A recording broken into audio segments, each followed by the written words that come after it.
You're listening to the Dibbly Dobbly podcast. Remember to like, share, comment, subscribe, and click the bell to make sure you get the latest episodes of the podcast. Be sure to like and share our Facebook page and follow us on Twitter and on Instagram. Hi, everyone, and welcome back to another episode of the Dibbly Dobbly podcast. And on the podcast, we have started a new series on the podcast looking at associate nations within cricket and how they are developing the game in their country. Many of us cricket fans know so much about the established cricketing nations and not enough on the associate nations who play cricket. So it would be nice to learn about those associate countries, and via the podcast, people can also learn more as well. For today's Associate Cricket Series episode, we are discussing all things Brazil cricket, and joining me to discuss and talk all things Brazil cricket is Matt Featherstone. Matt, welcome. Many thanks. A pleasure to be here. Well, it's a pleasure to have you here, Matt, because everyone that I speak to in associate cricket thus far in this series have said you've got to speak to Matt Featherstone from Brazil because he's doing some great work over there and he's really turned Brazil cricket around. And they're doing some good things there. So I'm sure everyone watching and listening to this episode today would learn a lot from you, listening to you about cricket in Brazil, because it's not something that we associate.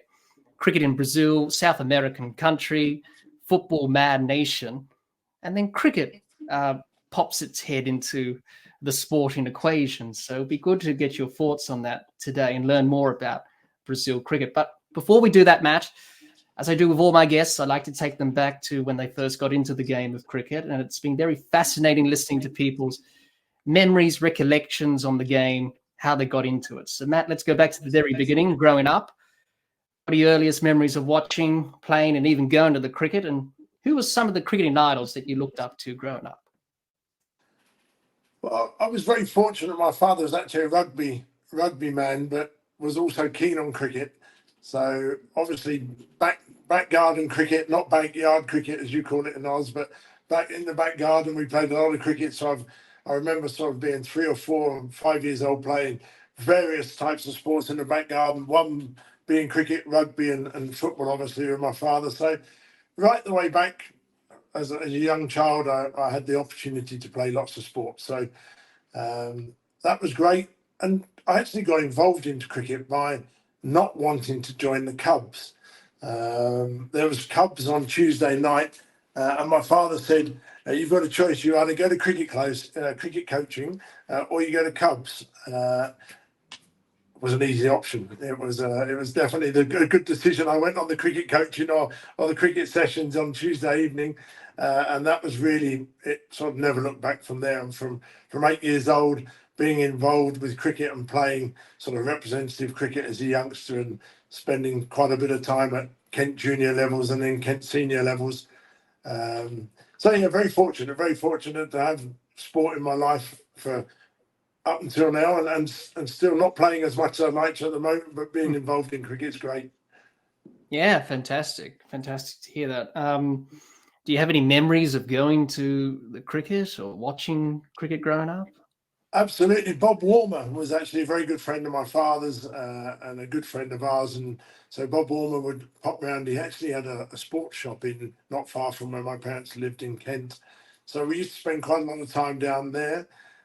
And obviously being involved at Kent and obviously meeting plenty of people and watching plenty of greats play down at Canterbury. Very, very fortunate to be involved in that. Yeah. Any cricketing idols that you looked up to watching when you were a youngster? I think many cricketing idols. I mean, definitely on the English side, obviously the great Bothams and obviously Graham Dilley, who was a big player at Kent at the time. And funny enough, his son now lives in Brazil and plays cricket with us. But yeah, it's very sort of fortunate to have those people growing up and playing with, seeing Rule Dravid play at Kent and realise that the way they play and the way we play is completely different. The abilities that they've got, you suddenly realise how little ability you do have. But yeah, I think it was just the whole being involved around sport and being involved around at Kent as a young age, seeing Aravinda de Silva playing and people like that just have a different timing of the ball, a different concept of the game, and make what we think is a very difficult game seem very easy. Yeah, that's right. He was a darn good player, Aravinda de Silva, for Sri Lanka for many years. Instrumental in Sri Lanka winning the 1996 World Cup in that year. And then you found yourself in Brazil. Tell us how you ended up in Brazil, of all countries, working within their cricket department. Again, very fortunate. Met a Brazilian in London. At that time, I had no real intention of moving to Brazil, but convinced that the weather's better, the people are better, the food's better, and to give it a go. We came for 6 months in 2000, and that 6 months has now turned into just over 23 years. And it was a great move, a great decision. It's definitely good cricket weather over here, that's for sure. I'm not quite sure why we spend so much time playing in countries that rains predominantly, when you can play cricket in countries where it's predominantly sunny, and therefore you spend less time in the pavilion and more time actually playing. But how did I get involved into cricket? When I arrived, I very quickly realised that nobody spoke English in the town that I lived, and nobody played cricket, so I didn't really fit in very well into the community, and therefore looked actively for a bunch of expats in São Paulo, which is about 3.5 hour drive from where I am. I'm based in Minas Gerais, so it's about 3 hours inland from the big city of São Paulo. Bumped into a club that played now and again once every couple of months. We decided then to try and make this a bit more frequent. There was more players than we thought. And an interesting fact for many people, cricket was actually in Brazil 24 years before football. So the first official game of cricket was 24 years ahead of the first official game of football. So why shouldn't there be cricket here? And then really just one thing led to another. The ICC were proactively looking for people to become, in those days, affiliate members, which is today an associate member. And through my contacts with cricket, we were contacted and asked if we could have a go at fulfilling the membership criteria, which we did. And ever since 2002, we've been part of that. And moving on, things have grown quite rapidly to where we are today. Yeah, fantastic. It's good to listen to your cricket journey there and how you got involved with Brazil cricket and the work you're doing there, which we'll talk about a bit later on in this chat. But that was good to hear about your cricketing journey there, Matt. And I thought to start this interview on Brazil cricket, Matt, and you touched on it a little bit there, talking about the history of cricket in Brazil, because you can learn a lot from cricket by researching the history and reading up on that. And as you say, cricket history in Brazil is quite interesting. So, Matt, give us a brief overview on the history of cricket in Brazil. Well, mainly, I mean, there's actually a street game, a very popular street game called taco or bats, which means just a bat, and it's very similar to street cricket or backyard cricket, and it's something that most Brazilians during their childhood would play without actually knowing that they're playing cricket. So how did cricket come to Brazil? Cricket came when the British were here building the railways between Rio and São Paulo about 140, 150 years ago. The British, down the railway tracks, formed small communities. Those small communities had clubs, and the clubs had cricket facilities in those clubs to make sure that the Brits here had a bit of their own local history from home brought here, so making them feel at home. Those clubs grew, and some of the big clubs in Santos and in Victoria, there's still one in Rio and in São Paulo. They've been around for a long time. The Brazilians didn't quite understand the game, which is understandable. Probably the length of the game shocked a few people, but they did make up their own street game called taco or bats. and that stayed. So it's we're very fortunate that when we go and speak to people about cricket, people actually have had that experience and have played some form of cricket before without even knowing it. Yeah, fantastic. That's good to hear about that sort of history and how cricket in Brazil came together. Really, I suppose it's the same with all associate nations. They have some form of connection to the game, do they? Absolutely, I think that as the world is smaller and especially colonised by the British at the time, and cricket was such a stronghold back in the day and even now. I think that game of cricket is definitely going around and it has been around a long time. It's now just now for us to try and give people that opportunity to come back and play it. Those opportunities have disappeared for various reasons. And I think one of the main things here in Brazil is we know that the potential is here. We know that the ability is here. We know that the number of people are here. It's just a case now of reinventing tackle and bats in a bit more of a sophisticated form of cricket and giving people the opportunity to play. And we, as you say, it's been a success. It's a long journey. We're not trying to cut any corners or trying to make something a 6 month or a 6 year project. Well, we're quite happy that this is going to be a project that hopefully never stops. And every year, if we do this properly, it will be a worthwhile project. And who knows, cricket could be a big sport in Brazil, like its biggest rival, football. Yeah, let's hope so. But it's got a good history behind it, so hopefully people will be convinced and take up cricket and say, "Oh, this isn't a bad sport. I play football, but I'll give cricket a go. See how that goes." So it's good to hear your thoughts about the history of the game in Brazil, Matt. And I'm sure people listening would say, "Oh, I didn't know that." So now they know something new. You learn something new every day in the game of cricket. Um, you always learn something in this game. So I'm sure people would learn more about that, about Brazil cricket and the history there.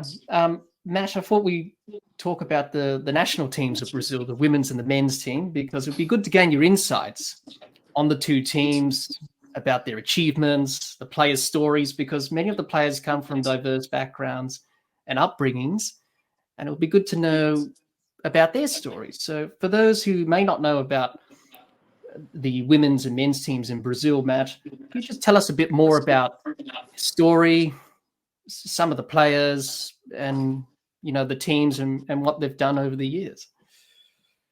Yeah, I mean, starting traditionally, there's been a men's Brazilian side for many years. When I arrived, although it didn't actually fulfil into ICC criteria, there's always been some form of cricket played, men's cricket. We were very fortunate, going back a little bit, we were very fortunate that this didn't have any historical or cultural belongings of it being a men's sport. So one of our biggest pluses here is that when we actually introduced this sport and wanted to make this a sport for Brazilians, we introduced it to males and females, boys and girls at the same time. And therefore, we were very much ahead of many countries that struggle with the history and culture. And therefore, offering this to everyone became a sport that we automatically, even today, we have almost 50% of boys and girls playing, or males and females playing the sport. So it made sense that in such a short time, our women's team had started to progress and started to perform.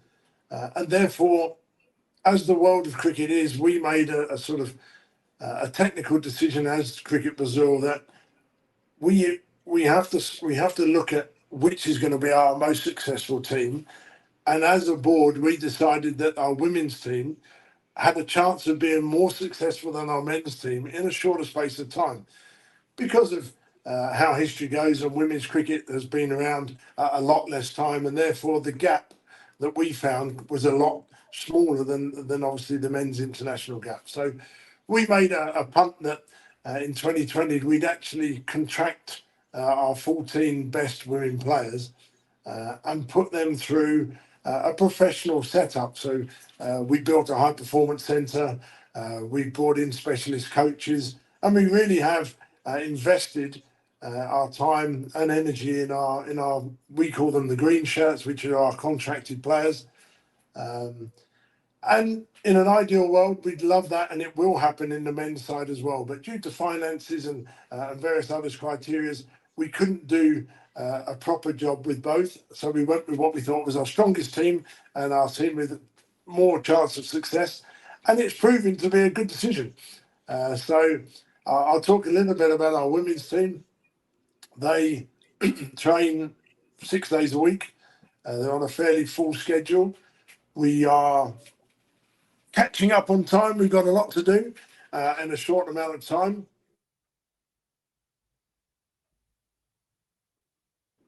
So therefore, with the coaches and technical coaches, and also physiotherapists and sports psychologists, we're actually really trying to build a first class unit here for Cricket Brazil's women, which then we know will then come on to the male side as well.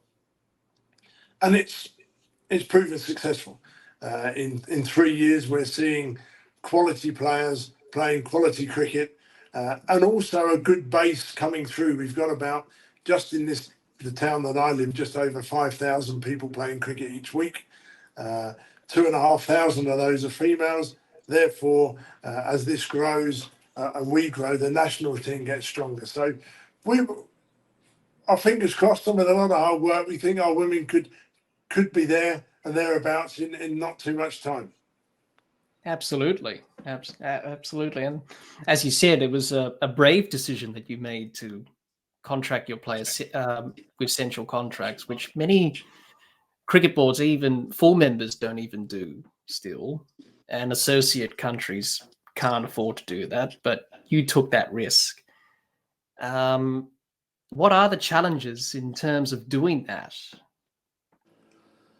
I think a major challenge for us is the culture of cricket, that we've got a young squad, and although we've given it a Brazilian feel, we still have the values that come through cricket. So we're very keen that the core values of cricket still stay.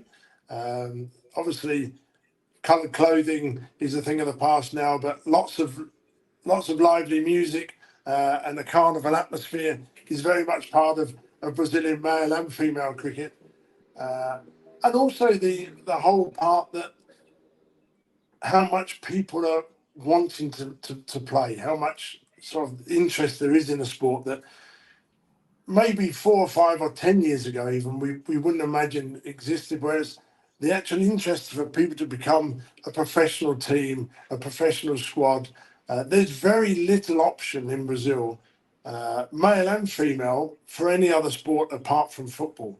So offering a career choice in cricket wasn't an option 4 or 5 years ago, and now is. And therefore, people having that option and seeing that there are other avenues apart from the traditional avenues of football has given us a really good stronghold. So I think, as I explained earlier, we've got the best sport in the world. So therefore, all we need to do is offer people the opportunity to play, and we know that people will take it up. We know that it won't affect the whole of the country, but if we can get 10% of Brazil loving the game that we've always loved, we know we're going to have loads of people playing cricket, and cricket's going to be in good shape here. So lots of challenges. A big challenge for us also is the family challenge, because why cricket? Why would my son or daughter play cricket? That's a sport that not many people in the country know of, and therefore you're telling them how good and how great the sport is. But the real life today is that cricket is still very small in Brazil. So the educational part of educating not only the players but the families of why someone should play cricket, and what cricket does right the way through the scale, whether you're at the top of the scale or the bottom of the scale. Being part of the cricket family is something that was a great experience for me growing up, probably for you as well. And therefore, these people coming into this family is going to be a good experience for them, whether they make it or not at the highest level. But we always say people going into cricket always come out a better person. And that's really what we aim for, that everyone that starts cricket, whether it be softball in the social projects or in the teams representing the national teams, once they're in the system, they will come out of, they will always be in a better place. Absolutely. Absolutely. And it is a community, isn't it? Cricket is a family. You know each other, you build relationships and camaraderie. That's what the game is about, as we've all experienced. So hopefully that is the case in Brazil as well. What are the goals and ambitions for the teams going forward in terms of tournaments, all that stuff, playing more international cricket, bilateral series? So just tell us a bit about that. Well, we have quite a strong community in South America. So when we started our women's team back in 2007, not the professional side, but the amateur team, we played a lot against Chile, Peru, and Argentina. Argentina were our biggest rivals. I think that comes from the football as well, but they were the big rivals. And also an amazing amount of history is in South America. And if you go to Cricket Argentina and see the amount of grounds and facilities and tradition they've got there, it was quite understandable how far ahead they were of us at the time. Thankfully, we've changed that around a little bit, and especially with the women's game, we've passed Argentina and are now aiming for the World Cup qualifiers and beating the sort of the golden ticket, which is today the USA, for us to then move on further. But I think that whole journey's been a great journey and a real learning process of being completely thrashed in 2007 until 2015 on the women's side, and now turning the tables round. And also on the men's side, we're finding the competition between us and Argentina and the rest of the South American countries is a good, healthy competition. Our men are actually going back into the ICC World Cup qualifiers next year. And we hope that through the process of coming through the development projects, that our team will be in a better position to compete. Obviously, the gap between Canada and USA is a large one on the male side, and not such a large one on the female side. So, as you probably saw in Mexico in the World Cup qualifiers, we beat Canada twice and just lost narrowly to the USA for the first spot. So we know that it's in sight. It's not too far away, this goal, and if we put in the hard work now, that we think we can achieve it in the next few years. Then obviously you've got the next obstacle of moving on to the next stage of the World Cup qualifiers, and the whole dimension gets bigger and bigger. But one step at a time.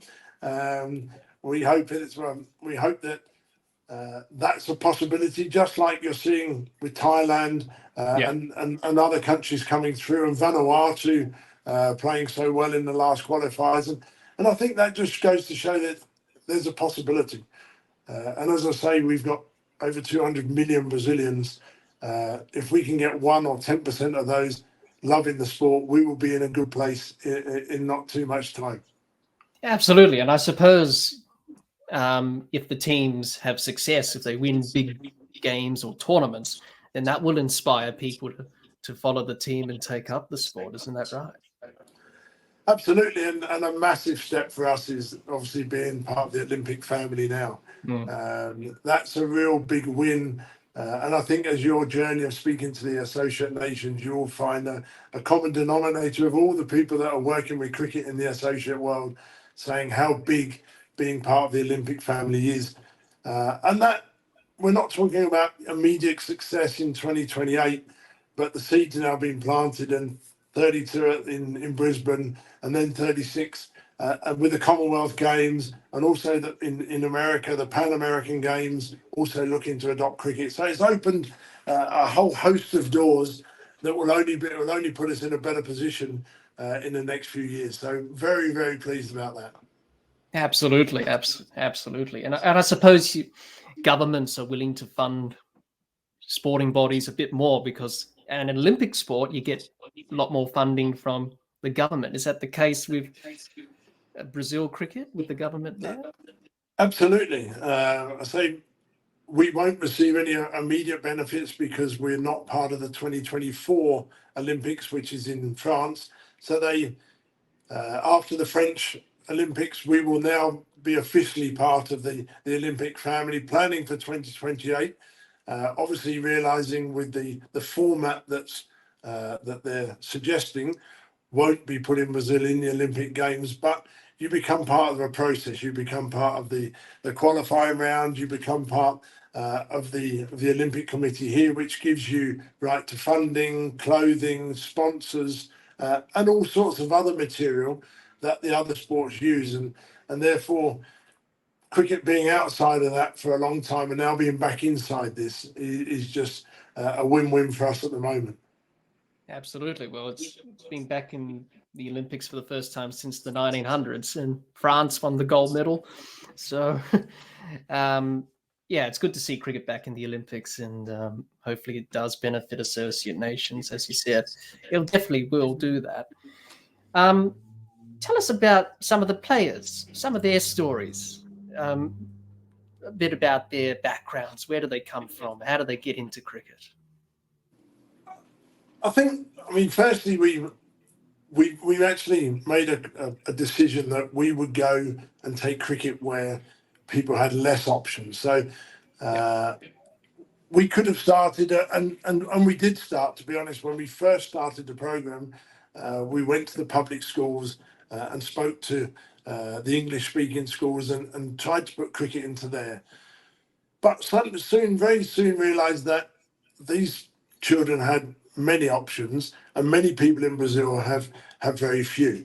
So therefore, we made another decision as a board that we would go into the areas where they had less options, less privileges, and therefore we took cricket to there, and very soon found that the demand for cricket was much bigger than we'd expected, because it didn't have 10 or 15 other sports to compete with.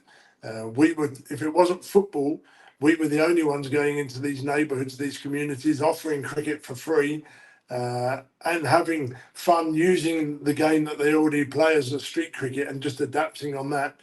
So the take-up was very quick. And we, as I say, we created a whole system of monitors, university programs, so we can have actual Brazilians teaching Brazilians how to play cricket.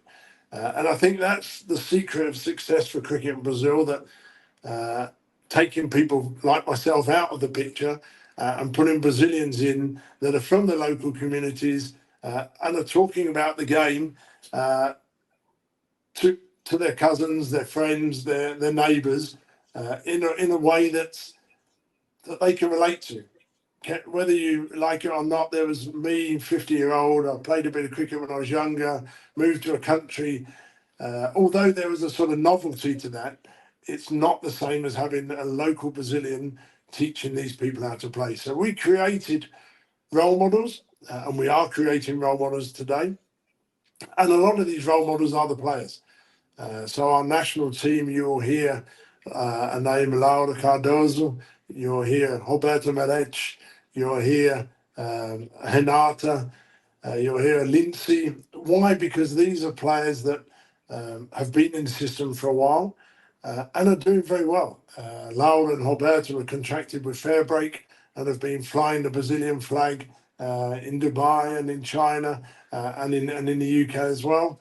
And this is a slow process, but every time we get someone who's goes to the next level, it's a whole eye-opening experience for these people that travel the world, play cricket and see what a big sport it is. They come back and then pass that on to the communities of the opportunity to come and play. And I can tell you that 99% of all of the people that play cricket are the first people in their family to have a passport. They're the first people in the family to have English lessons. They're definitely the first people in the family to go to university. We have a big university program that puts people through physical education degrees. And all this process becomes something that people want to be part of. So making the role models of the national team players and our males as well. We had a young lad go to London for the first time and play in England last year.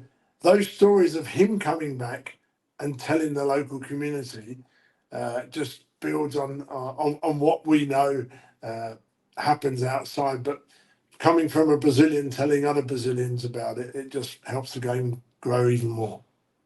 Absolutely. And I suppose from those disadvantaged backgrounds, watching people come from those backgrounds, it gives them something to aspire to and say, hey, I can relate to these people because I'm from that similar environment and I can put my mind towards something and achieve something big, which is fantastic. Yeah, I think again, it's the obvious thing. You can't be what you can't see, and therefore, people in communities that are underprivileged or have less opportunities, seeing that there is an opening, and not just hearing about the opening, but actually seeing the proof of the people in front of them telling them that they were sat in the same community project 5 or 6 or 7 years ago, and now they're doing what they're doing. It's a complete belief story. So people, you're not promising someone something. You can actually see what you're promising, and therefore that makes it even more desirable. And again, the project every year is just getting bigger and bigger because more people want to be part of this system. Yeah, absolutely. And it is successful, as you said, and it will continue to get better and better as the years progress. And more people will take up the sport in Brazil because of the national teams, and they're flying the flag proudly of Brazil around the world. And it's good to see other players, go to, especially in the women's game, go to these domestic tournaments. Is there a goal to get women cricketers into these T20 leagues in the women's game, like Fairbank, as you mentioned, and maybe the WBBL, maybe the Women's Premier League in India? Absolutely. I mean, that's the goal, that more people who can travel outside of Brazil, play at a top level of cricket, come back, take cricket here to the next level. Hopefully we've got some going to London next year. Just playing around the county women's circuit. In the future, who knows, a WIPL, a Big Bash, the 100 in the UK. They're definite dreams that we have, and dreams that we think are going to become a reality, because there's a lot of work going on behind the scenes, and lots of people you mentioned at the beginning say, I'll talk to Matt about cricket in Brazil, but there's actually 37 of us that work with cricket in Brazil at the moment. And that family is getting bigger and bigger, with coaches and physiotherapists and conditioning coaches. So although maybe a long time ago it started with myself and a few others, it's definitely grown from there. And there's a lot of people that could tell you some good stories about cricket Brazil and where we are today and where we want to be in the future. Yeah, absolutely. That was great hearing your insights on the national teams and the women's and men's, how they're going to go into the future. And obviously the women's game is really growing in Brazil, and the men's game is starting to get there, but it will take some time, as you said. But from what you've said, it's all positive. It looks pretty good, and hopefully that continues to grow and grow. But these things take time. It's a process, as we know. It doesn't happen overnight. So hopefully they can continue to grow and develop and inspire the next generation of kids in Brazil to take up the sport, men or female, to play cricket and represent the country, because that's what it's about, playing international cricket, or just playing cricket in general. Even if you're not quite good enough to reach that level, but at least you played cricket and took part in a great sport. That's the main goal, isn't it, Matt?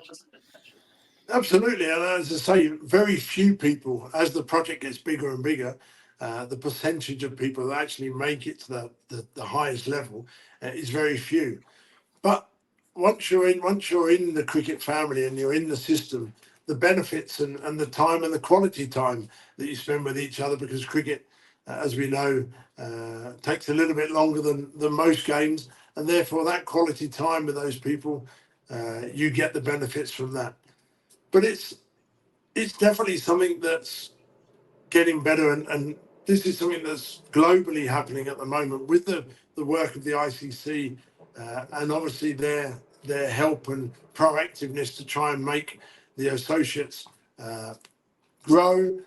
Maybe sometimes not as quick as we'd like, but they are there, they are helping, and they are providing a pathway for associates like Brazil and Chile and Peru to go through the ladder and potentially play in one of the World Cups in the future. So I think that's a really big positive for cricket that 10 or 15 years ago, I probably wouldn't say the same, but now I think that a lot of focus is put on the associate nations, and therefore the top associates are making their marks. The Scotlands, the Netherlands, the Papua New Guineas are making their mark in world cricket, which really sort of puts us in the headlights as well. If they're doing well, then the ones below it can do well. And also the belief that if these teams can make it to a World Cup, then why can't we? So that whole opening of the door of the ICC to make this happen has been great for us. Absolutely, and that's what the governing body should do, actually, try and promote the sport, encourage these emerging nations like Brazil and other associate nations, which are over 100 or so members that make up associate cricket, which is a lot. So it just shows that cricket's growing around the world, and we need to continue funding it and promoting it and getting people sort of accustomed to associate cricket and promote it and back it, because cricket's a world game. It's a game for everyone, not a game for a select few. Everyone should have the right to play cricket wherever you're from. If you're in Brazil or Mexico or the US, you can play with your mates in the backyard or in the street or in the local park. That's what it's all about. It's about promoting the game and promoting that to all parts of the world, which is a fantastic thing that cricket does and needs to continue to do. Isn't that right, Matt? Yeah, as I say, you'd be quite surprised in the associate world how many people actually play cricket. It's not talked about very much, and I realise a podcast like this is all about making the awareness, but there's actually more cricket than you would believe being played around the world, and the levels are getting better and better all the time, and that's only happening because the restrictions are being taken off and the goalposts are being moved, so everyone now has a potential of playing top flight cricket, and therefore that incentives a lot of countries to play. I was reading about Nigeria yesterday with an ICC and how the great work they're doing there, and in Vanuatu the great work they're doing there. And these are places that you wouldn't also associate with cricket at all, but the numbers and the quality of players that are playing are astonishing.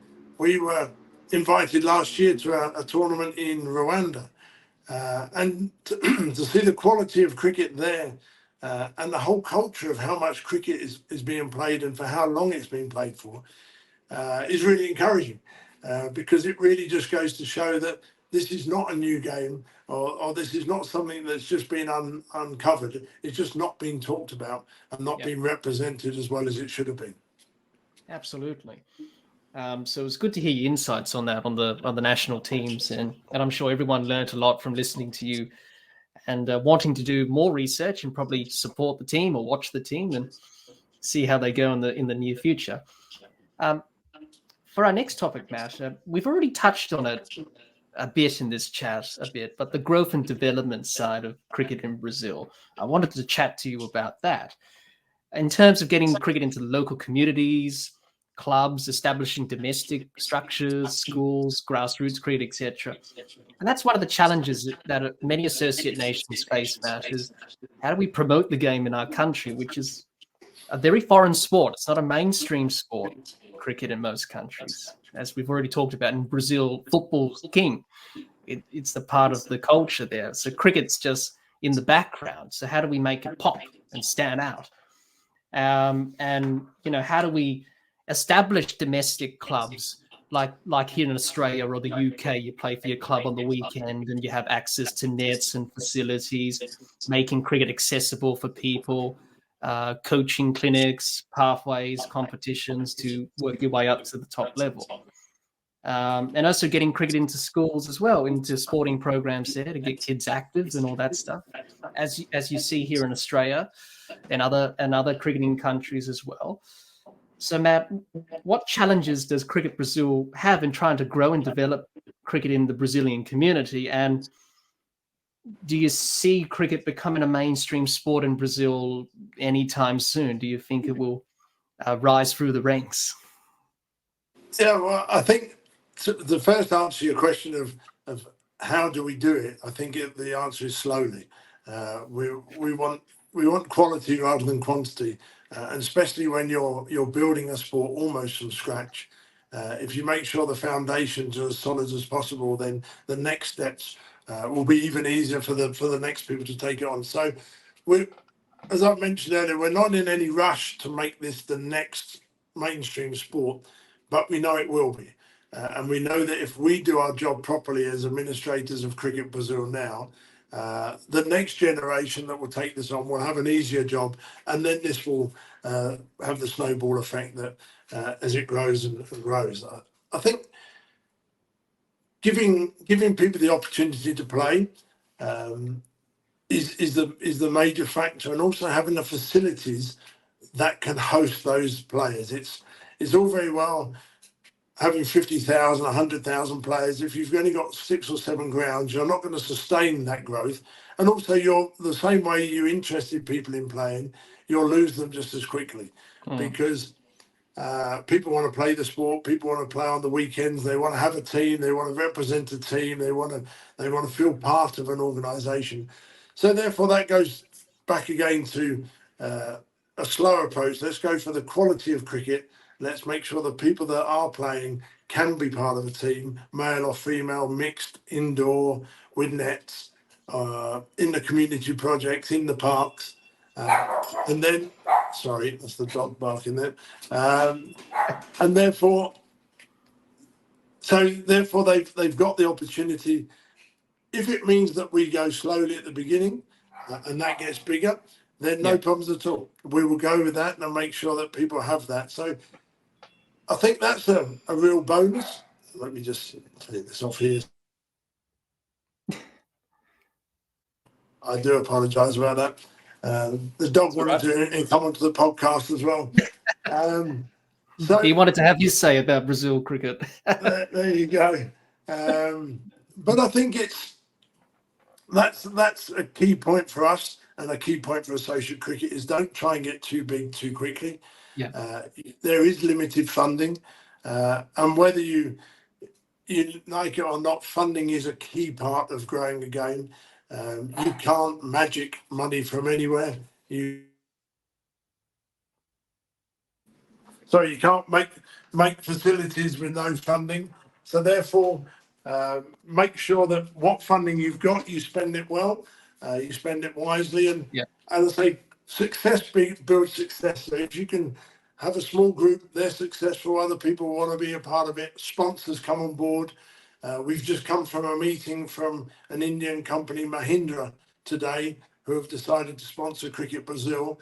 That's not because Cricket Brazil has got thousands of teams and will be competing against India.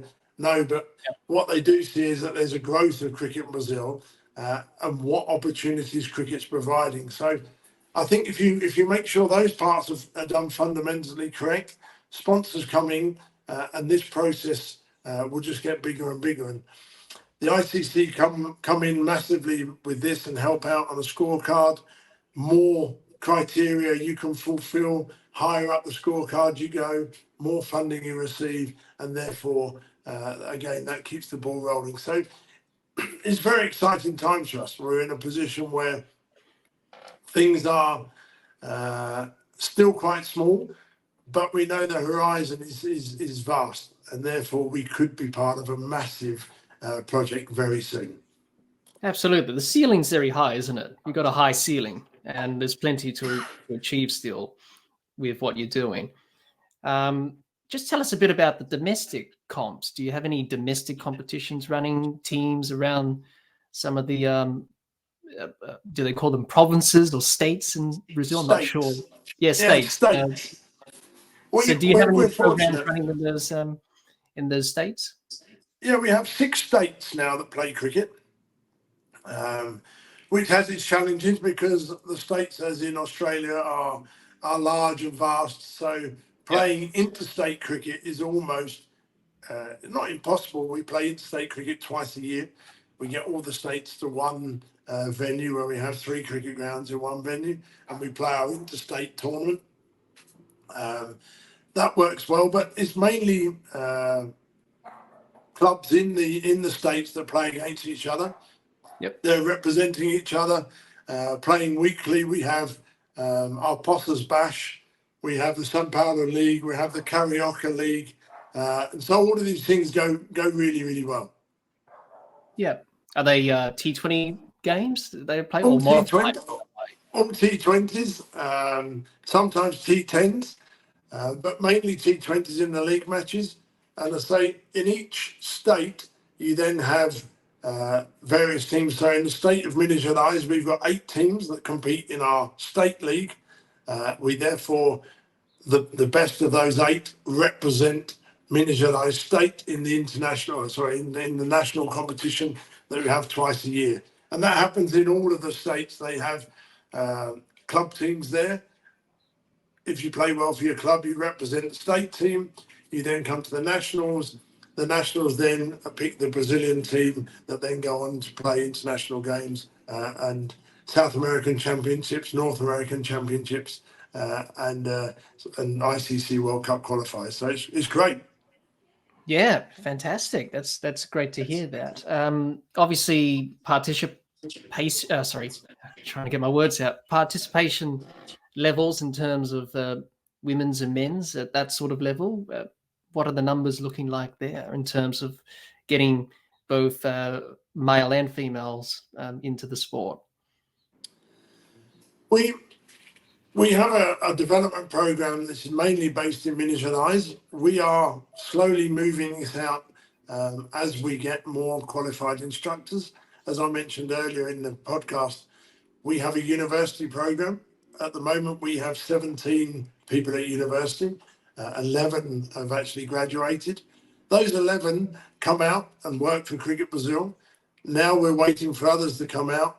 Therefore, every year, 4 to 5 people graduate. They become part of the Confederation and come and work full time with the Confederation, which then helps in development. We have roughly 50% male and female. It's actually about 52 male and 48 female. And every year this gets bigger and bigger, which creates more and more teams. We, again, have time to create more grounds, which are obviously problems. We still use football pitches or large parks and put down matting or flicks pitches in those areas. Development is our key. We've mentioned the national teams, we've mentioned the high performance teams, but development is where we want to be. If we can make more numbers and the development numbers bigger, the national team will become bigger and better as a byproduct of the number of people coming through. So, as I say, we are very conscious of adding to this. We probably have about 8,000 people playing cricket monthly at the moment, mostly in one town in Poços de Caldas. But as we grow more and more teachers of cricket, that number's growing organically, and therefore the interest is spreading out and slowly but surely going into towns. And as we get more coaches, that's going to go to other towns, and hopefully, who knows, one day we'll be able to conquer most of Brazil. But the idea of that at the moment, funding wise, is impossible, and therefore don't spread yourself too thin.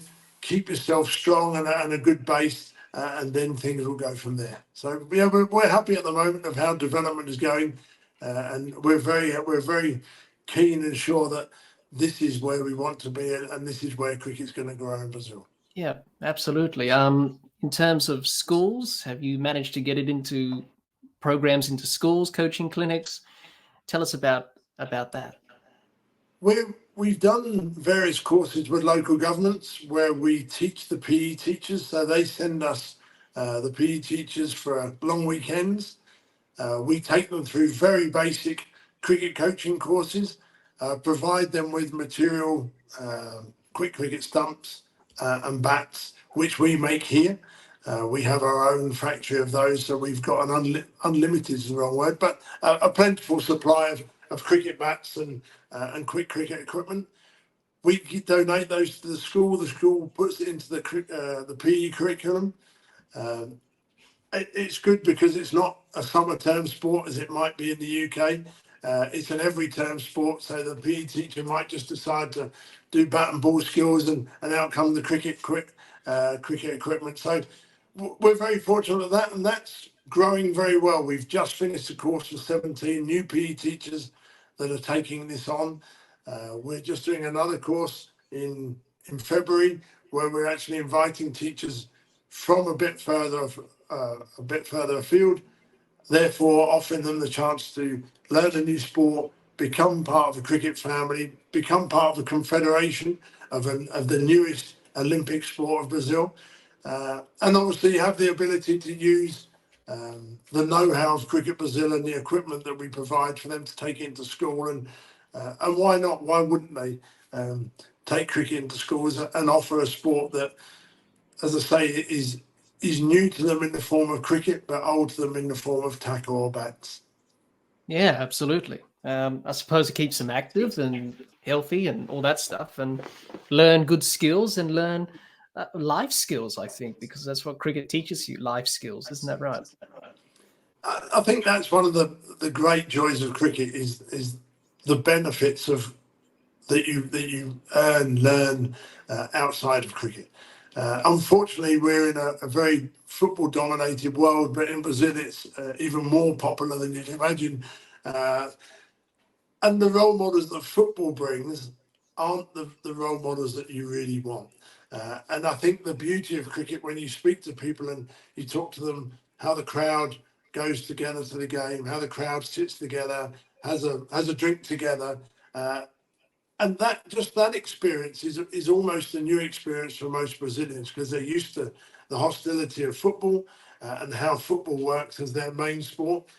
And therefore, they're encouraged to see that not every sport is the same.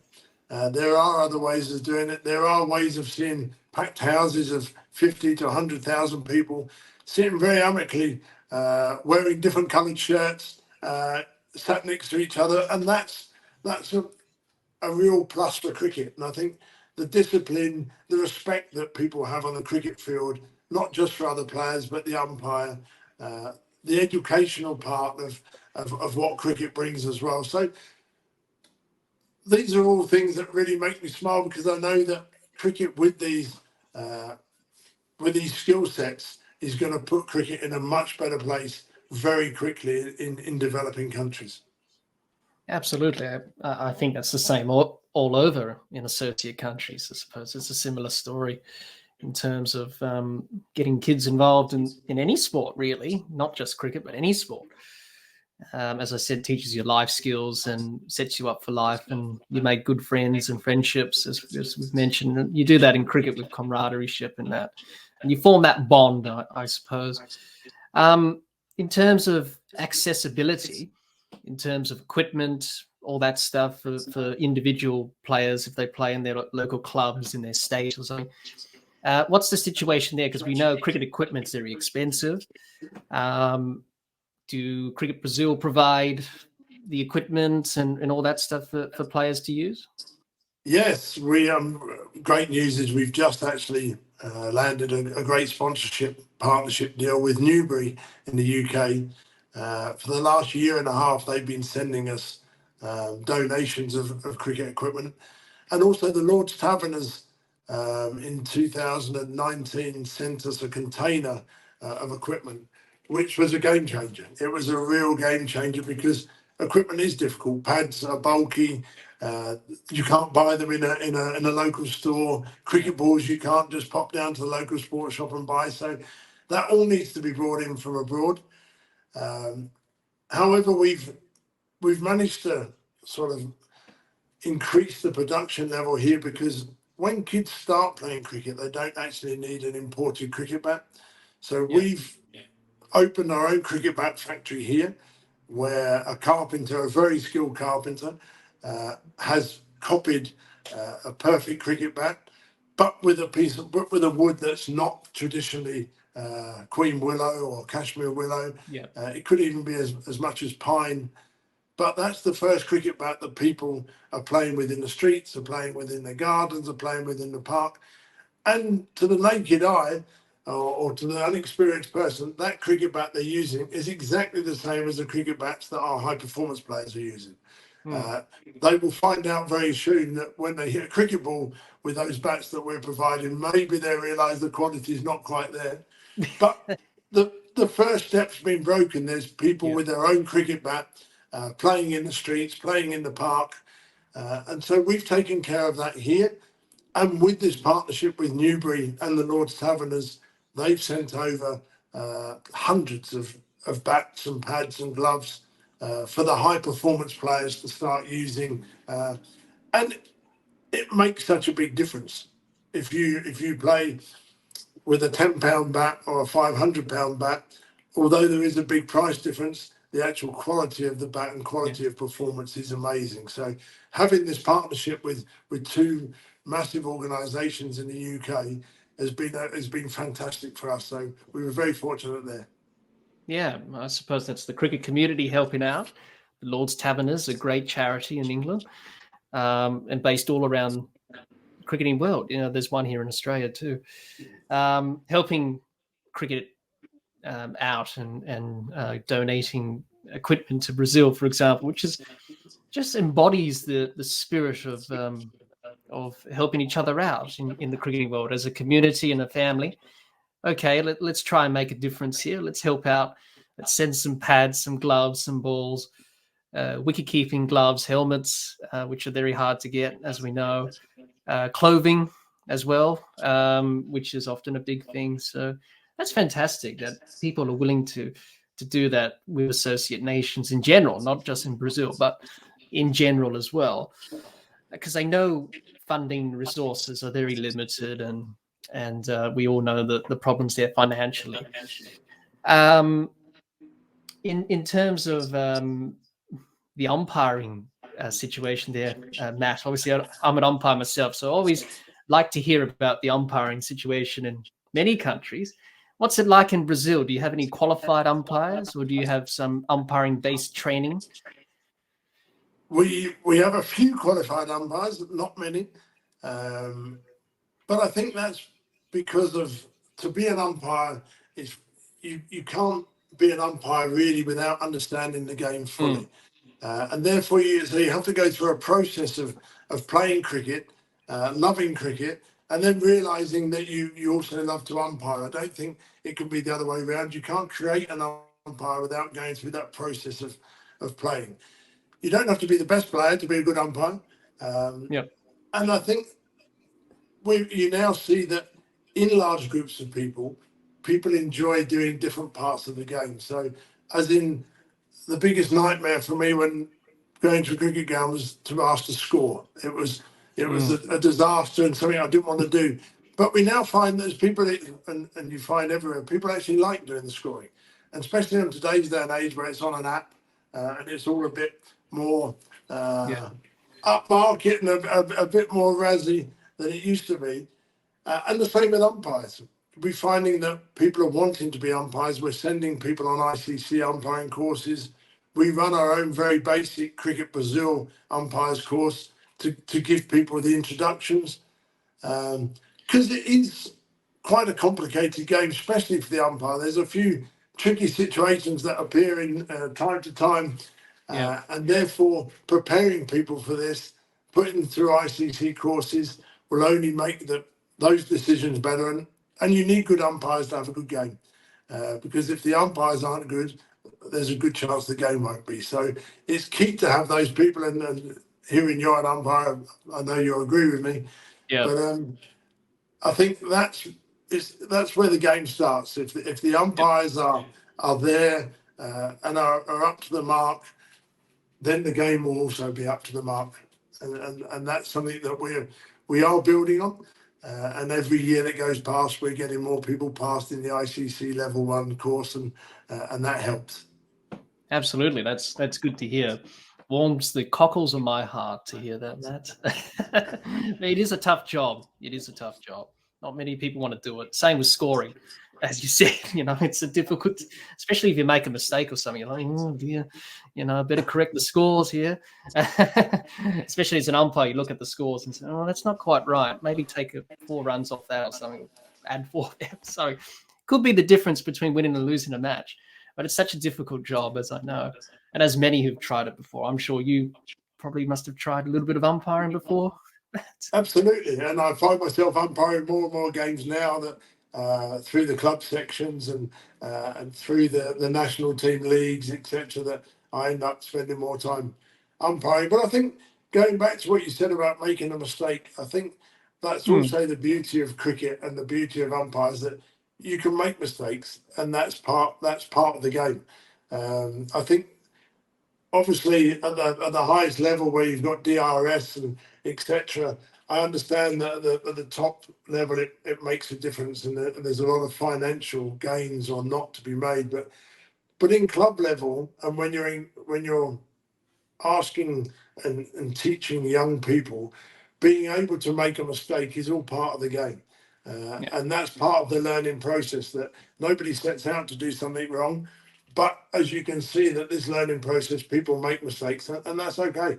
That's been part of cricket for God knows how many years. How many bad decisions have we all got, and how many good decisions have we all got where the bowler feels hard done by, and we're smiling, and vice versa. So you find that these things even themselves out, and it's a great learning process. Yeah, it is. I suppose it's like as a batter, you nick off, you played a ball that you shouldn't have played, or a bowler, you probably bowled too leg side-ish or a bit straight, and you get whipped off the pads.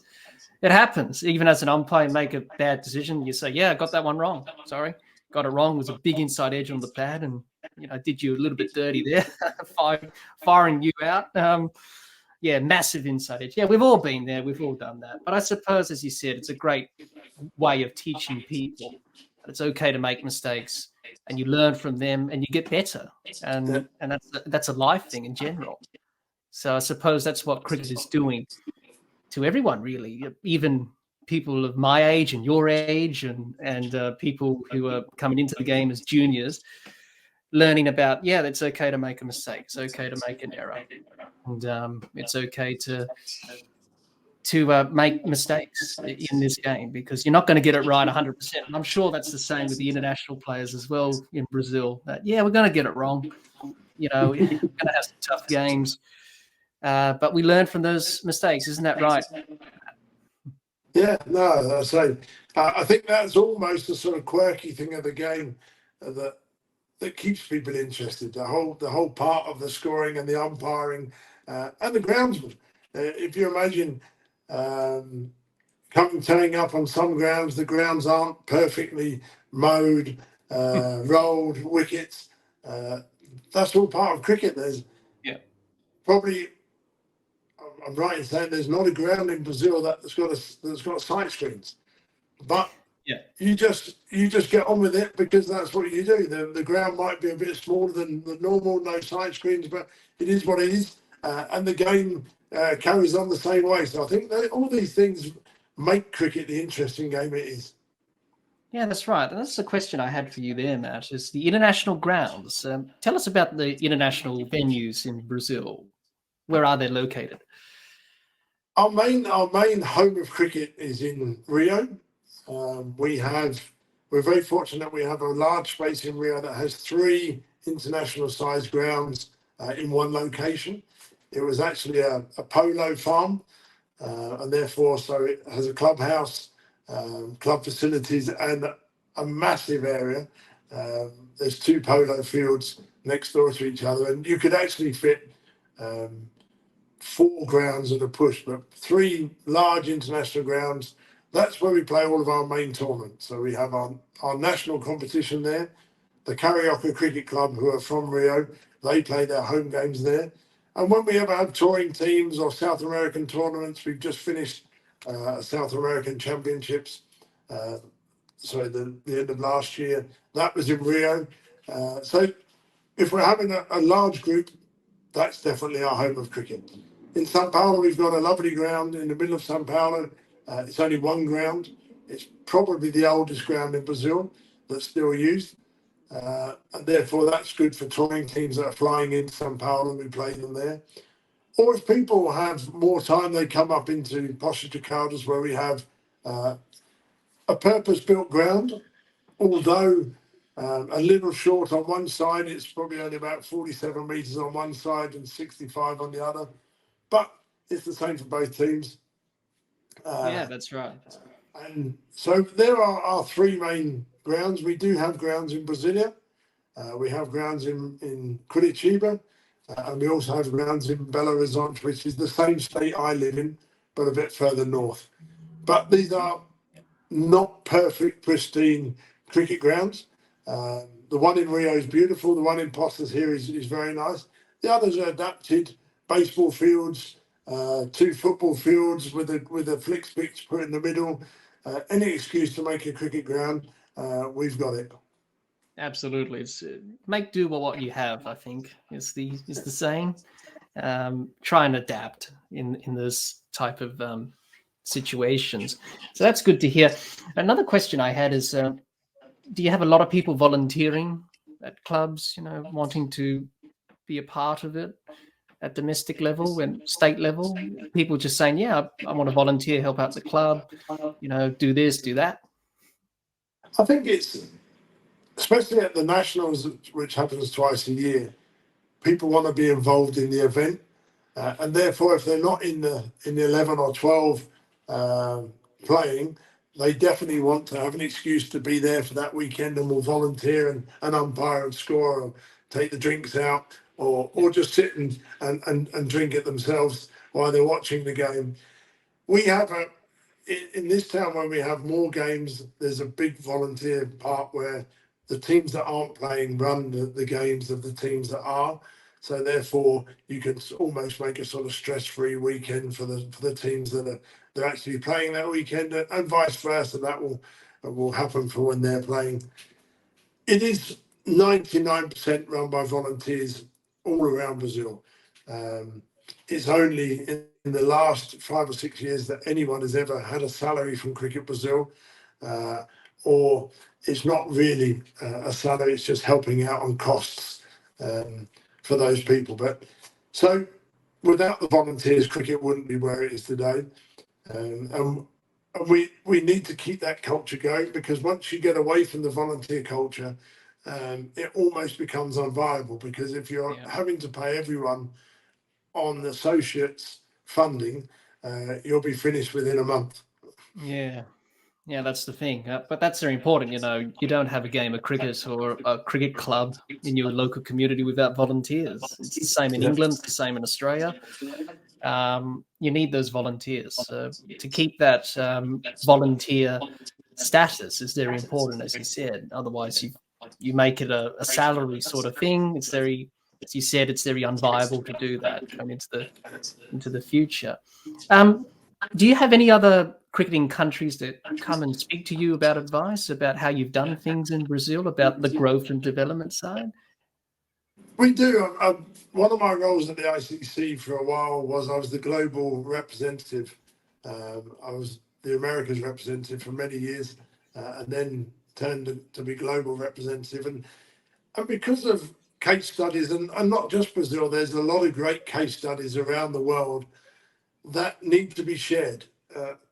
And once people start realizing that it's not just the 12 full members that have got the good stories, there's actually in the other 90 odd associate countries, there's some great common goals and some great stories that could be copied. And therefore passing on that experience of why it worked here or why it didn't work here, and why this worked and something else didn't, is very important. And that's something that's also getting a lot better in the associate world, and also with the ICC. They're very keen on hearing good stories. So real good stories that are happening around the world. We have a conference every year. They put those on conferences for us. We have a lot of video calls and Zoom calls about this. And I think that's that's important for us to share why Cricket Brazil is doing well, because you're not inventing the wheel. You're just simply putting things into practice, and it's a day-by-day process. There are definitely things that I wouldn't do again, and definitely things that I'd recommend to do. So therefore, having that common practice and common goals with the other countries is important. Yeah, that's right. Do you help out a lot? Do other countries help each other out? Have you noticed that in the associate world? Definitely. So I think we realise that the associate world is a world that if we don't help each other out, we won't grow. So it's in all of my interest that Argentina and Peru and Chile and Mexico are playing a good level of cricket, because they're our neighbours, and therefore if their level's going up, our level's going up. Very much the case of Cricket Argentina 10 years ago. We've grown because Argentina were willing to share and play and practice with us, and therefore we've now moved on to that next step. And that's important that we do that again now for Argentina and for Peru and Chile and all the other associate worlds, that if everyone's willing to just put that extra 10 yards in, then everyone will benefit from it. Yeah, but absolutely. And that's what I've noticed from speaking to a lot of people in this series on associate cricket, is that, yeah, we want to help each other out. We want to try and grow cricket, develop it, make it stronger. Because, you know, if you do that, you have a good base and foundation to work off. And everyone has their limitations. All countries have different situations and scenarios to encounter, and they have those personal challenges to try and promote the game in their own sport of cricket in their own country. And that's the important thing to try and do, is help each other out. Do you think, do you think, the ICC and probably cricket boards could do more than they're doing at the moment? If you had any things that you wanted to improve? I think there's always room for improvement. I don't think that we've got the perfect situation with the governing bodies, with the full members. My personal view, I think full members could do more for associate members, not just relying on the ICC and the governing body, who rely heavily on funding from the full members. So I think that the ECB, the West Indies Cricket Board, Australia, more they can put into the associate world, more they can put into the communities, cricket will be in a better place. It's not just a job for the governing body to run. They've got various narratives that they follow, and global development is one of those. But it's not just an isolated case. And I think that's one of the things that's improving in cricket. As I say, we haven't got this, we haven't cracked the egg as such. We haven't found the golden ticket, but it is getting better. And the importance, I think, is that this is getting better. We are moving slowly up the stage. And you can see that with the top 10 associate countries playing at a really high level. 10 or 15 years ago, that didn't exist. Even in the top 12, top 10 in those days, there would be a massive difference. Whereas now we're seeing that gap getting smaller and smaller. And we've seen in World Cups with how well Holland did in the last Cricket World Cup. And maybe people say it's surprising, but is it a surprise? The work they're putting in, the work that countries, Papua New Guinea and Scotland are putting in, it's not really a surprise that they are beating full member countries. And I think that's a real tribute to how the associate world is putting the hours in and really making that development a reality. Absolutely. Sort of reminded me of Kenya, if you remember that, Matt, that made the semi-finals in 2003 of the World Cup. Yeah. And they won against the West Indies in 96 in that World Cup as well in the subcontinent. So it just shows you what associate countries can do, and they can really put their best foot forward on the world stage. We saw that with the Netherlands in this World Cup. They defeated South Africa in last year's T20 World Cup and this year's World Cup in India. You've seen that with other countries as well. Namibia, as an example, a really developing as a cricketing country in Africa, co-hosting the next World Cup in 2027.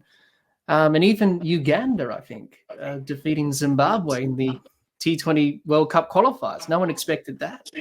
So it just shows that associate cricket is really growing, but it's taking time, as you said, to build up to that.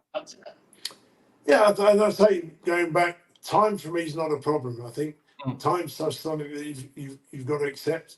You can't create miracles. You can't create things in a short space of time, especially if you want to make it a national sport. And I think that's a real important step, that it's all very well looking for expats to play the game in your adopted country.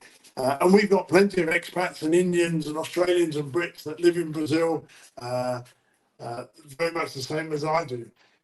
But if you want to make it a national game, you need Brazilians to understand, to be able to play, to have the opportunity to play, and therefore the game will grow in that way. If you rely on just the expat community, you won't get that buy-in from the country. And so when you speak to local governments and you talk about what you're doing as a Confederation of Cricket Brazil, most of the people that sponsor Cricket Brazil and buy into the program are not buying into the game of cricket. They're buying into what the game does in the country that you're now living in, which wouldn't happen if you just work with expats. So I'm a massive fan that expats play a big part of the game. I love playing cricket, and therefore living in Brazil, I still want to play cricket. But you can't forget the natives. You can't forget that the development's got to start in-house. And that's right. That's been a big plus for us. Yeah, absolutely. As you said, that's where you got to start from the local community and build up from there, which is the important thing. Just another question that I had for you, Matt, a bit of a left field one. I know Guyana is in South America and it's a part of the West Indies, of course. Do you have anything to do with Guyana? Unfortunately, I mean, we don't, as South America. It's one of those strange phenomena of how Guyana is part of the West Indies and not part of us. That probably goes back a few hundred years. We have a very good relationship with Suriname, which is obviously next door to Guyana. Yeah. And we play quite a lot of cricket with them, but we don't unfortunately have any sort of connections with Guyana apart from going to watch them or seeing them when they play with the West Indies and playing there in Georgetown. Yeah, because it's one of those weird ones, isn't it? It's in South America, Guyana, for those who don't know the geography of the world, but it's also a part of the West Indies. It makes up the West Indies as a collection. So it's a bit of a strange one, isn't it? It is very strange. I think if it was in today's day and age, it would definitely be a South American country and not a West Indian territory. But it's a shame because Sir Clive Lloyd and a few great cricketers have come from there. It would be great to have them part of the South American family as well.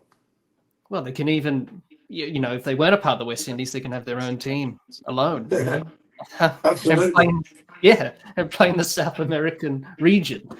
But that's going to be very interesting when the Olympics come, because they might well playing as an individual country in the Olympics, because the West Indies will not be able to play as a collection of islands. They're going to be either Barbados or St. Kitts playing and representing their island at the Olympics. That's going to be an interesting format. Yeah, sort of like in the Commonwealth Games when women's cricket was there in Birmingham last year. Barbados played in that competition. So who knows? If they do get in the Olympics, watch out, Guyana. Up against Brazil, hopefully, if that day comes. But I just thought, I'll just throw it out there because it's an interesting question. I thought, well, if you had any connections with them because they're in South America, just something that I always wanted to figure out. So now I know the answer. Yeah, I say a lot of them come over because with Suriname, obviously being next door neighbours in South America, they have a very good connection with Guyana. So Suriname use a lot and play a lot with Guyana because you can drive and get a boat just across to Georgetown from Suriname. So there is a connection at the top, but unfortunately not with Brazil. Well, that's a shame, but hopefully one day you get some good relations with the people of Guyana, a very proud cricketing nation, as we know, uh, as a part of the West Indies collective. Another question I had for you, Matt. Did you ever think about sending players overseas, exchanges? Have other countries got in touch with you and said, yeah, we'll take your players on and give them a bit of an experience in our country? Yeah, we did that last year. We started the first one last year. That went to England. We've got 3 going next year over to the UK. We've got a very good contact with Julia Price, who's obviously a double World Cup winning women's Australian cricket team player. She's actually an Argentinian girl is with her at the moment, playing a season out in Oz now. We've had the great bit of fortune of her coming over and spending some time with us, and also hopefully in March and April next year she should be here in Brazil, and those connections that we're building up make the exchange program so much easier. Yeah. We'd love to do more. We're actually talking with Surrey at the moment, Surrey Cricket Club, about the possibility of doing an exchange program of them sending some development officers and cricket players to spend some time here, and us obviously doing the same and sending people to there. So as cricket grows, that's definitely becoming part of our calendar and part of our strategic planning. Yes, absolutely. Hopefully we'll get some Brazilian players here in Australia. Maybe you can fill them in about your experiences of playing some cricket here in Oz. But it's a nice country to play some cricket, isn't it? Absolutely. I think Roberta was actually in Australia. She was in Melbourne a while back, but went and played some cricket in Melbourne there. Roberta, for who doesn't know, is our Brazilian women's team national captain. And yeah, Australia, great place to play a bit of cricket. Absolutely. Have you helped other countries as well with exchange programs, or have they approached you about that in the Yeah, associate? we've had a few come to us. We've got people coming down and spending time with us here with Cricket Brazil. I say we're very keen to have people to come and see and play cricket, but I think the whole advertising of what goes on is so much better when people actually come and see it firsthand. So people coming to us, spending 2 or 3 days or even a week or so, going back and saying, I didn't realise that there's so much cricket or this going on. So that publicity, that mouth by mouth publicity in cricket, which goes a long, long way, definitely is a winner for us on those things. Absolutely. That's what cricket's about sharing and until you actually see it yourself, then you say, oh, it's a really good product that you've got here. We should really invest time and money and effort into it.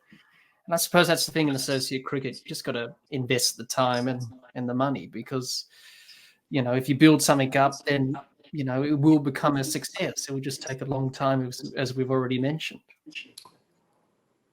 Yeah, as I say, associate cricket is in the best place it's ever been at the moment.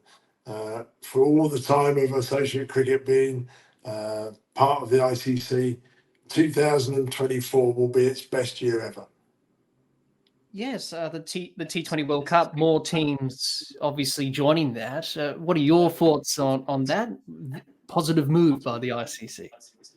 Absolutely, it's the only move.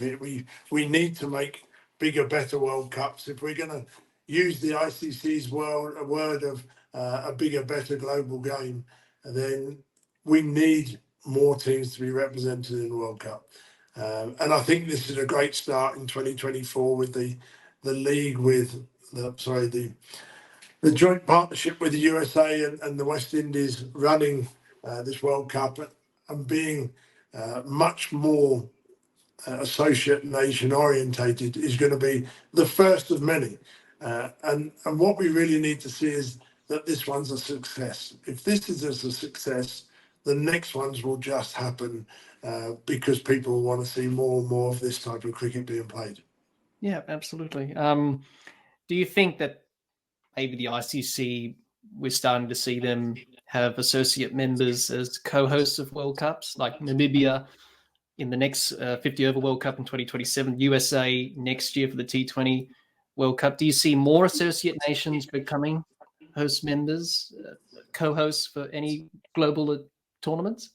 Definitely. I think it's a perfect way to get those countries that are less well known on the map, but also because of the funding through a World Cup, the facilities that could be left as a legacy in those countries is really important, because lots of times funding is tight, all times funding is tight.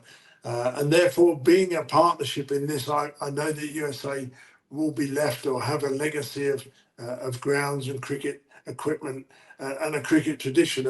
And the same, Namibia will be the same. It will be a lot of hard work, making sure that things are prepared and done properly, but a definite win for them because hopefully those grounds will stay forever. Yeah, that's right. Absolutely. So it was good to hear you talk about the growth and development of the game in Brazil, Matt. And I thought to end our discussion today, which has been a wonderful chat that I've had. I've learned so much from speaking to you about Brazil cricket, about associate cricket. So I thought to end our interview today, I thought we'd talk about the future. What does the future hold for cricket in Brazil? I know that's very hard to predict the future, as we know. I've asked this question to a lot of my guests, and they've had different predictions about the future of associate cricket in their own country and associate cricket in general. Some are very optimistic, some are very pessimistic. And when I chatted to Andrew Nixon, he said, I hope the ICC don't stuff it up in terms of developing and growing the game. So, Matt, how do you see Brazil cricket and associate cricket going well into the future? What's your prediction in the years to come? I'm very optimistic. I think that we're in very, very exciting times. I'm very fortunate to work with cricket and work with Cricket Brazil in a time where we really have the opportunity to put this on the map. And I think if each and every associate country really goes out to make that a priority, that cricket is going to be a sport for locals, is going to be a sport for everyone, we're going to be in a better position. And therefore, in South America, cricket's growing in South America. In Africa, cricket's growing in Africa. The ICC, I know, will help out as much as they can. But again, going back to what we said earlier, we can't rely on just the ICC. We've got to go out and proactively look for sponsors, partnerships, tournaments, results, and all of those things will help grow cricket in your country. But yeah, I really believe we're in the best place we've ever been as associates, and Cricket Brazil. We have no doubt that Cricket Brazil will make cricket a truly Brazilian sport. I can't give you a date on that, but as I said to you, we're not in any rush, but it will happen. Yeah, absolutely. I suppose it takes time, determination, passion. Even listening to you, you're very passionate about cricket. You're very passionate about Brazilian cricket. You want it to succeed and prosper, and let's hope it does, because you've done extraordinary good work over there. And a lot of people speak highly of Brazil in the associate world and say, "Look at Brazil! Look at what they've done. They've they've really promoted the game over there, and people love it, and people are starting to love cricket in Brazil. And same with associate cricket as well. A lot of people around the world, different nations, are starting to embrace cricket and join the cricketing family. Cricket shouldn't be for a select few; it should be for everyone, and we're starting to see that. And we're starting to see that with expansion of all associate teams. Teams in the Asia Pacific, Europe, even Africa, South America, where you're from, Matt, obviously with Brazil, and obviously in the Americans as well, which is fantastic to see that growth and development.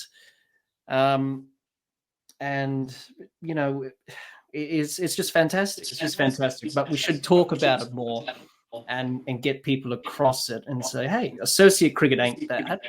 You know, there's a lot of good stuff happening in associate cricket. There's some great stories from not only the countries like Brazil and other countries, but us, the players, their backgrounds, their stories. They've come through hardship. They've come through diverse backgrounds. They've come from different cricketing countries to play cricket for their associate nation, because an opportunity for them to have a career in cricket. We see that a lot with players who are dual citizenship in both countries. They often go to the other country, and is that the case in Brazil? Do you have any players that are dual citizens? We have one. One of our young ladies was born in Brazil, lived a while in South Africa, and is now back in Brazil. The rest are all 100% Brazilian born. Even Nikki was Brazilian born, but she did spend a bit of time in South Africa and has the South African passport as well. But she's now back full time with us and has been for the last 10 years or so now. So I think she counts herself as Brazilian.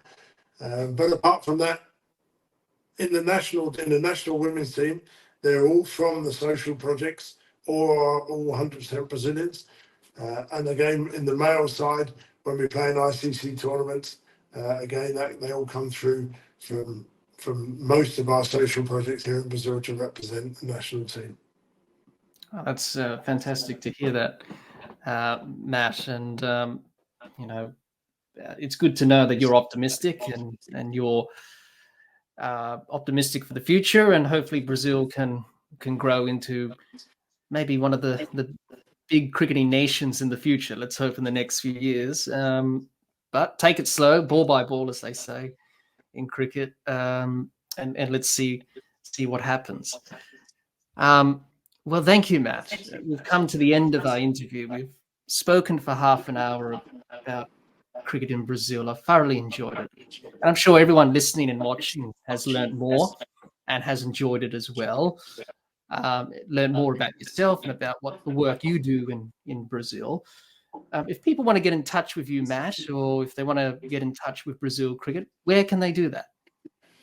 We've got a website, so Cricket Brazil, the Cricket Brazil website, Facebook, Cricket Brazil, Twitter, Cricket Brazil, Instagram. If you put down Cricket Brazil on the search engines, we come up in all shapes and forms. So please feel free to contact us, to drop us a line, to ask us a question, to whatever. Just it would be great to have more people knowing about what's happening on the cricket front here. Absolutely. We'll leave links to that in the description of this episode for people to check it out and check out the good work that Matt's doing with cricket in Brazil. And if you want to get involved, if you live in Brazil and you want to help out, that's the place to go. So we'll leave links to that in the description of this episode. Before we go, remember to like, share, comment, and subscribe, and click the bell to make sure you get the latest episodes of the podcast. Be sure to like and share our Facebook page and follow us on Twitter and on Instagram.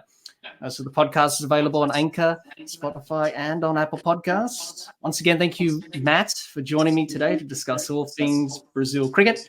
I hope all of you watching or listening to this Associate Cricket Series episode learned a lot about cricket in Brazil from Matt. Until next time, keep safe and bye for now.